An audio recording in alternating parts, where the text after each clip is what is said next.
What a nice group. Thank you very much. Please. Melania and I are thrilled to welcome you, and these are very special friends of mine, evangelical pastors and leaders from all across the nation. We welcome you to the White House. It's a special place. It's a place we love.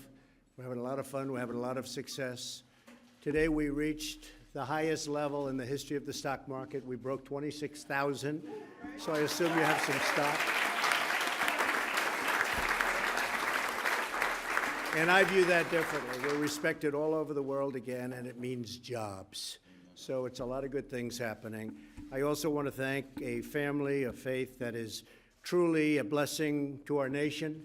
I want to thank Vice President Mike Pence and Karen Pence. Where are you, Mike? Good, thank you. Thank you, Mike. And our incredible First Lady for hosting this evening. Thank you. Thank you.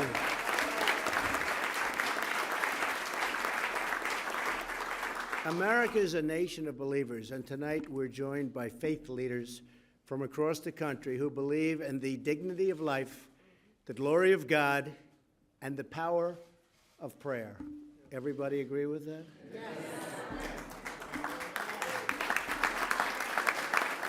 If you didn't, we'd have a big story, wouldn't we? I want to say a special thank you to Paula White, Alveda King, Franklin Graham, Jerry Falwell, Darrell Scott, Robert Jeffress, Ralph Reed, Tony Perkins, Lester Warner, and everyone here tonight. So many great, great leaders, incredible leaders. I know you, I watch you, I see you. Yours are the words we want to hear. I also understand that tonight is the 58th wedding anniversary, so we have a very big wedding anniversary. Where is he? Dr. James and Shirley Dobson. Where are they?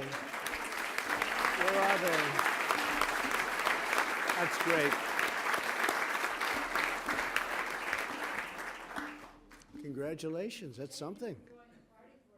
That's right. This is a party for you. We can look at it that way, actually. Thank you. Congratulations.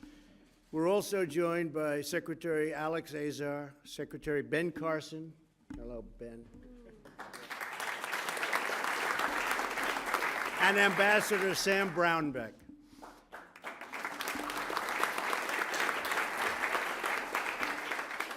Before going any further, I want to extend our prayers and condolences to the victims of the tragic shooting in Jacksonville, Florida. That was a terrible thing indeed, and how it happens, nobody really knows, but they've done an incredible job down in Jacksonville, as they always do in Florida, and throughout the country. But condolences.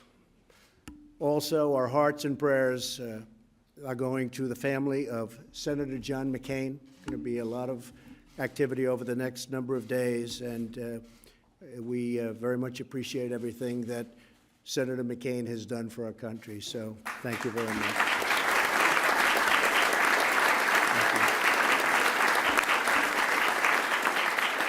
We're here this evening to celebrate America's heritage of faith, family, and freedom. As you know, in recent years, the government tried to undermine religious freedom.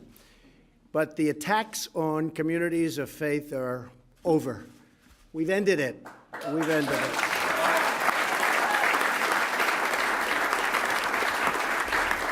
Unlike some before us, we are protecting your religious liberty. In the last 18 months alone, we have stopped the Johnson Amendment from interfering with your First Amendment rights. Big deal. It's a big deal.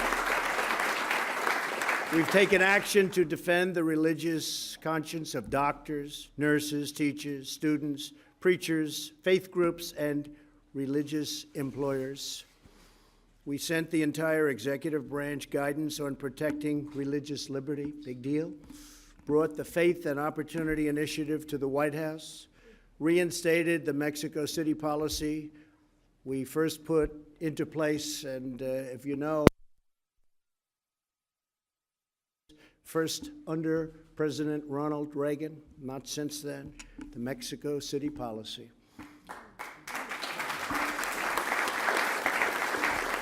We propose regulations to prevent Title X taxpayer funding from subsidizing abortion.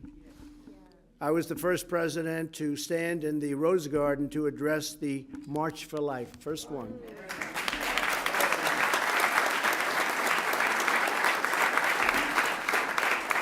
My administration has strongly spoken out against religious persecution around the world, including the persecution of Christians all over the world. What's going on?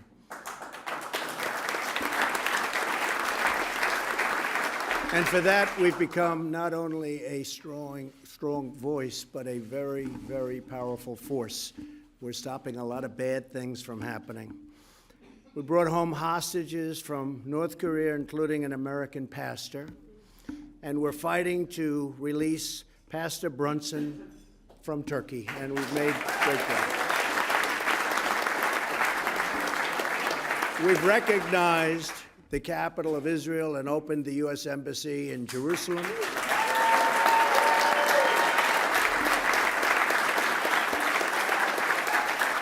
We're restoring opportunity for all Americans, African American, Hispanic American, Asian American. Unemployment have all recently achieved their lowest rates ever recorded in the history of our country. And women's unemployment recently achieved its lowest rate in 65 years. Very important to me, youth unemployment has reached its lowest rate in nearly 50 years. And unemployment for Americans without a high school diploma, think of that, has reached its lowest rate ever.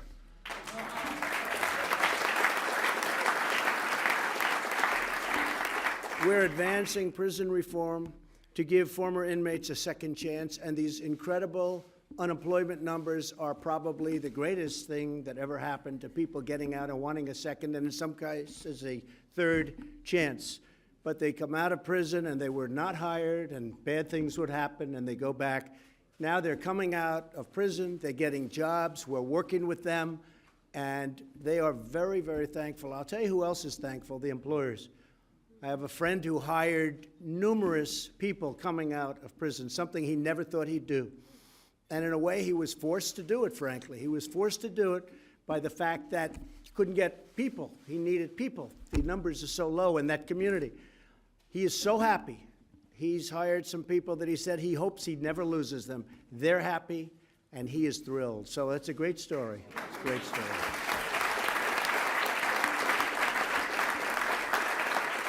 Every day we're standing for religious believers because we know that faith and family, not government and bureaucracy, are the center of American life. And we know that freedom is a gift from our Creator. Here in the state dining room, carved into this fireplace, is the famous prayer of John Adams. It says, "I pray heaven to bestow the best of blessings on this house." And that's really what it is. This is an incredible house. It means so much to our country, means so much to the world. And it means really so much to religion and to Christians. So it's an honor to have you. Together, we will uplift our nation in prayer, defend the sanctity of life, and forever proudly remain one nation under God.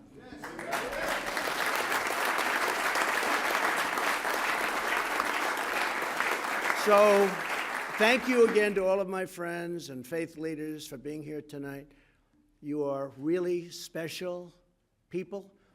The support you've given me has been incredible, but I really don't feel guilty because I have given you a lot back, just about everything I promised.